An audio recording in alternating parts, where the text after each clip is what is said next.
आज के इस बुलेटिन में मैं आपको कई बड़ी खबरें बताऊंगी, लेकिन शुरुआत कर रही हूं बेहद दुखद खबर से, जिसके बाद ये सवाल और ज्यादा गहरा हो जाता है कि क्या ये धर्म है या अधर्म। ये देखिए, कांवड़ियों ने कांवड़िए को ही जान से मार डाला। कहा सुनी हुई थी सिर्फ ओवरटेक करने को लेकर, और उससे वो कांवड़िए इतने उत्तेजित हो गए। जी हाँ, वही कांवड़िए जिनके ऊपर यूपी पुलिस आपको हेलीकॉप्टर से फूल बरसाती हुई नजर आती है, वो इतने उत्तेजित हो गए कि उन्होंने इस कांवड़िए को मार डाला। और ये कांवड़िया कोई और नहीं बल्कि हमारी सेना का फौजी था। इसकी मौत से 2 दिन पहले ही छुट्टी लेकर सिर्फ कांवड़ ले जाने के लिए आया था। आप सोचिए कि हम क्या बन गए हैं। ये किस तरह का धर्म का प्रदर्शन आखिर हम लोग कर रहे हैं। मुजफ्फरनगर के रहने वाले, मुजफ्फरनगर के सिसौली गांव के रहने वाले कार्तिक बलियान, जो कि फौजी थे, उनके परिवार के पास इस पर कितने सवाल होंगे, लेकिन उनके सवालों का जवाब कौन देगा जब आपको खुद ही पुलिस फूल बरसाती हुई इन लोगों पर नजर आती है। उनके खिलाफ वो क्या ही कार्रवाई करेगी, अब आप सोच लीजिए। कांवड़ियों की इतनी हिम्मत कैसे हो रही है कि वो धर्म के नाम पर अपने ऊपर इतनी बड़ी शील्ड लेकर घूम रहे हैं कि वो कुछ भी हरकत करेंगे।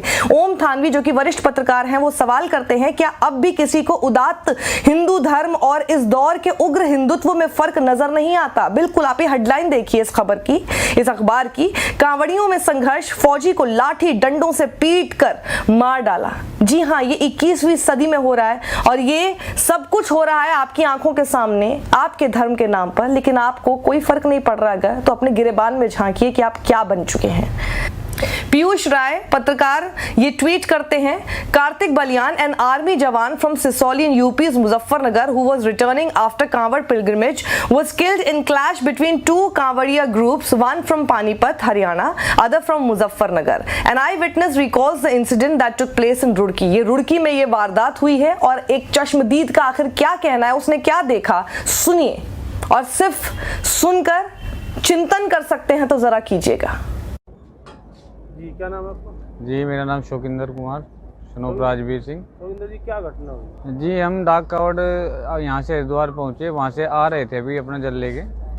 तो कुछ इधर से हम कैंटर पे थे आगे, तो चल रहे थे बाइक पे लड़के हमारे वाले। तो भाई के साथ वहाँ पे वो हो गई, मतलब भाग रहे हैं, साथ में भाग रहे, सब भाग रहे हैं भाई, सब बोले भाग रहे हैं। तो भाई चल बोले करते रहे सब ऐसे ही। तो अचानक से उनका एक बंदा आया, उसने धक्का मार दिया। चलो कोई बात नहीं, उसके लिए वो हो जाता है, भीड़ भाड़ है। तो वही ऐसे हुआ। फिर वो बाद में आ गया, उन्होंने आगे, उनका एक लड़का आया आगे से, उसने धक्का दे दिया कार्तिक को। चलो कोई नहीं, वो बोला भाई क्या बात हो गई। तो अचानक से उन्होंने हमला कर दिया। धारदार हथियार ले रहे थे, डंडे वंडे, लाठी डंडे बहुत सारे थे। एक नहीं, मतलब लगभग 50-60 लड़के थे, जिन्होंने मतलब अचानक से हमला कर दिया। तो हम कुछ समझ नहीं पाए। तो उसने कार्तिक के यहाँ पे पीछे से मार दिया, आगे से भी उसमें वो मार दी, धारदार हथियार से हमला कर दिया, जिससे वो दूसरी तरफ गया। वहाँ पे उसको फिर जाके लाठी डंडे से मारा, और भाइयों को मारा, मुझे मारा। 3-4 बंदे थे ऐसे जिसको मतलब सही अच्छे तरीके से मारा हुआ है। और तो उसके बाद वे वहाँ से भाग गए। जी, हमारे फिर पीछे से भाई ये सब साथी आए, उन्होंने हमें मतलब डॉक्टर को दिखाया।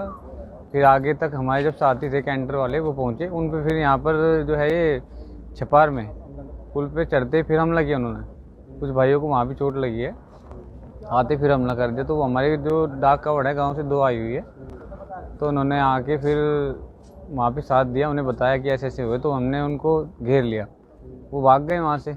अब उनके 4 साथी पकड़े गए हैं, और 2 कैंटर उनके यहाँ पे। अच्छा, कार्तिक के साथ क्या हुआ? कार्तिक के साथ उनको धारदार से हत्यार करने के बाद उनके आधे घंटे के बाद डेथ हो गई, मौके पर ही डेथ हो गई। क्या करता है कार्तिक? फौजी है, फौजी था। अभी परसों छुट्टी आया था। गए थे आप लोग एक साथ? सभी आरोपियों को गिरफ्तार जरूर कर लिया गया है, लेकिन पुनीत शर्मा एकदम वाकई सही बात यहां पर लिखते हैं, और सही सवाल के साथ। मदद चाहता है ये सेना का बेटा, जो जन है, नहीं कोई राजा का बेटा। मेरी माँ के जैसी किसी माँ का बेटा, जिन्हें गर्व है हिंदू पर, वो कहाँ है, कहाँ है, कहाँ है, कहाँ है? इस खबर के साथ अगर ये सवाल आपके मन में नहीं आता, तो आप सोच लीजिए क्या बन चुके हैं। द दलित वॉइस ट्वीट करते हैं इस खबर को और कहते हैं कि हम तो इसको अपने शब्दों में बयां भी नहीं कर सकते। स्वागत है आप सभी का हिंदू राष्ट्र में। और फिर वो बताते हैं कि मध्य प्रदेश के सिवनी में खैरी कला में जो सरकारी स्कूल है उसमें ना छत है और जो उसकी जो दीवारें हैं वो पूरी तरह से डैमेज्ड हैं, खराब है। पेरेंट्स ने कहा है many students do not attend classes because the school roof leaks. कई सारे बच्चे, कई सारे छात्र इसीलिए स्कूल नहीं जाते हैं क्योंकि जो छत है वो हमेशा बहती रहती है। ये कहना है कई सारे पेरेंट्स का।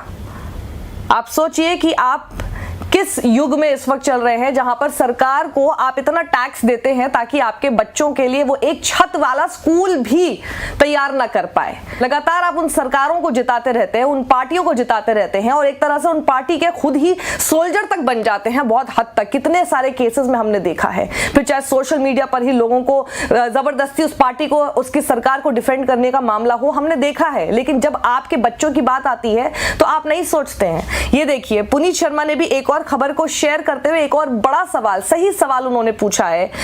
खबर पहले देखिएगा, दैनिक भास्कर के फ्रंट पेज की ये खबर। एक तरफ दोनों ही खबरें बहुत ही सोच समझकर दैनिक भास्कर के एडिटर ने लगाई है। Hats off to him. देखिए लेफ्ट हैंड साइड पर आपको दिखेगा सरकारी स्कूलों में पढ़ोगे तो आपको खुद देनी होगी 500 रुपए तक फीस।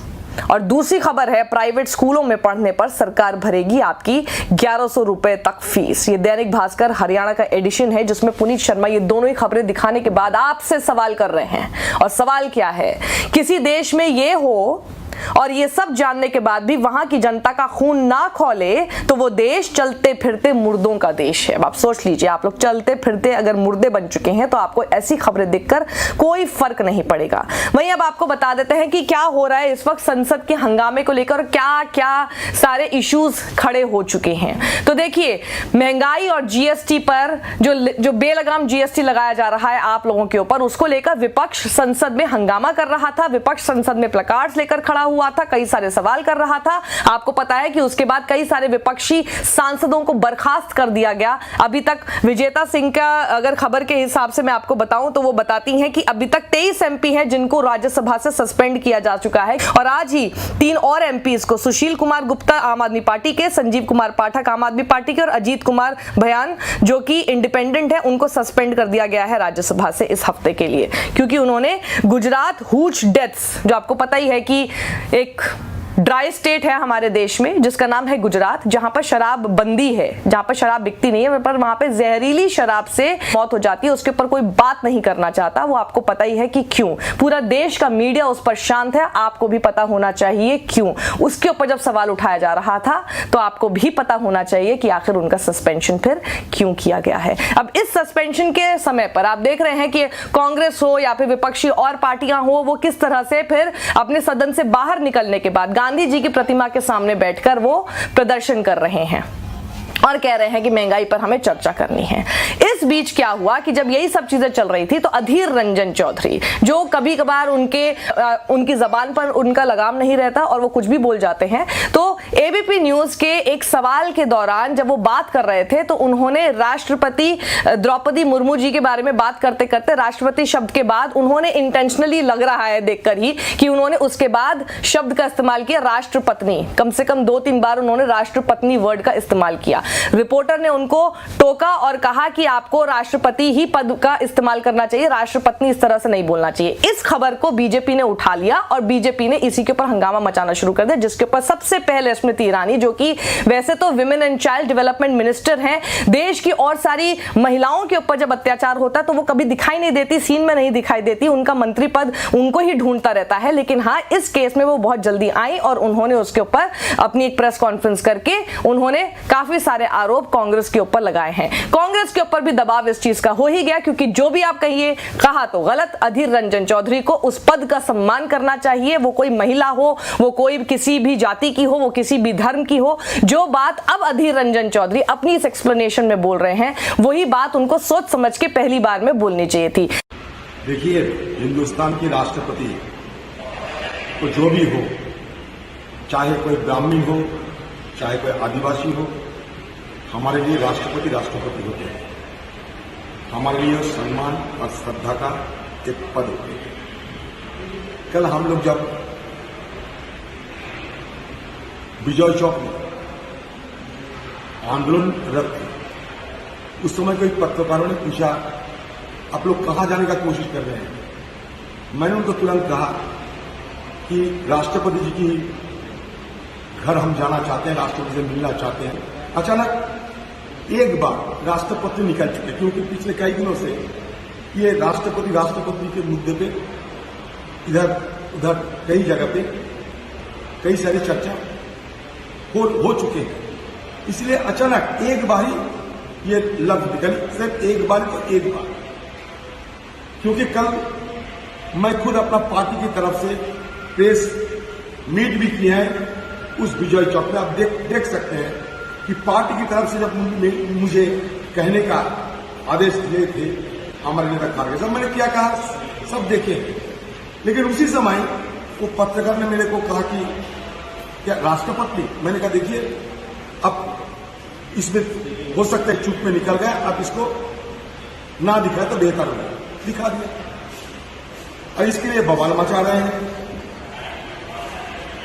मेरी चूक हुई है सिर्फ एक बार पर लफ्ज, क्योंकि एक लफ्ज में मैंने अचानक राष्ट्रपति निकल गया और इसके लिए बवाल करना ये बड़ा ताजुब लगते हैं। बड़ा ताजुब इसलिए लगते हैं कि जब बीजेपी पार्टी के पास कोई हमारे खिलाफ बोलने की कुछ नहीं है तो ये ढूंढते हैं कहीं के कोई मसला ढूंढते हैं और इसको ये बहाना बना के simply the issue is growing out of proportion, they are making mountain out of a molehill by default only once. अब मैं जरा आपको प्रियंका चतुर्वेदी जो कि शिवसेना की तरफ से राज्यसभा की सांसद हैं, वो एक उनका ट्वीट दिखाती हूं जो कि बिल्कुल सही सवाल ये पूछ रही हैं।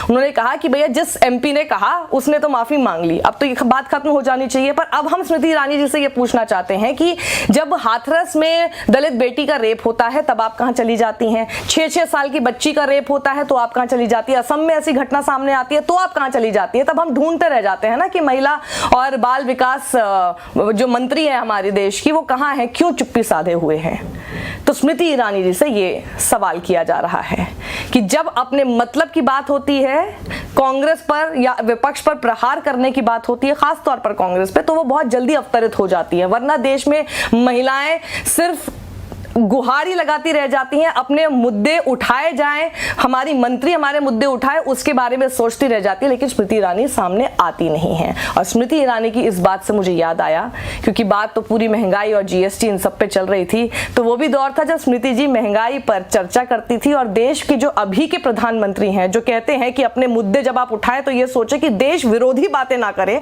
महंगाई एक तरह से देश विरोधी हो गई है। उस दौर में जब वो विपक्ष में थे तब ये सारी बातें देश विरोधी नहीं मानी जाती थी, देश हित में मानी जाती थी। सुनिए जरा स्मृति जी को जाते जाते। कांग्रेस के नेताओं ने कुछ भी नहीं कहा, चुप्पी साधी रखी। हमसे अक्सर कहा जाता है कि हमारे प्रधानमंत्री बड़े विनम्र हैं, कुछ नहीं बोलते। लेकिन आज युवा मोर्चा के इस मंच से मैं प्रधानमंत्री से पूछना चाहती हूँ कि कब तक चुप बैठेंगे आप? महंगाई की मार से जब गरीब बच्चे की भूख चीख चीख कर पुकारती है तब क्यों बंद रहते हैं आपके कान? जब कर्ज में डूबकर किसान आत्महत्या करते हैं तो क्यों बंद रहते हैं आपके कान? अरे प्रधानमंत्री जी, जब देश की राजधानी में किसी बेटी का बलात्कार होता है तब क्यों बंद रहते हैं आपके? ये पूरा बुलेटिन आपको दिखाने के बाद मैं तो आपसे सिर्फ इतना ही कहना चाहूंगी, किसी भी राजनीतिक दल के ना सोल्जर बनने की कोशिश मत कीजिए। ये राजनीतिक दल किसी के नहीं है। आज किसी की पास सरकार है, कल को किसी की सरकार होगी। आज कोई सत्ता में है, कल वो विपक्ष में हो जाएगा, जो विपक्ष में है कल को वो भी सत्ता में आ सकता है। आपका सगा कोई नहीं रहेगा। इसलिए हमेशा जन सरोकार के मुद्दे, आपसे जुड़े हुए मुद्दे उठाने की कोशिश कीजिए और अपने हर नेता से सवाल कीजिए। अगर ये आपके मन में आपको लगता है कि सही है, हो सकता है मेरे इस पूरे बुलेटिन में आप किसी एक पार्टी के नेता को पसंद करते हो, दूसरे को पसंद करते हो, लेकिन बात पसंद की नहीं है, बात सही और गलत की है। इस वीडियो को शेयर कीजिए, लोगों तक पहुंचाइए। सच्चाई हमेशा सामने आनी चाहिए। सत्यमेव जयते।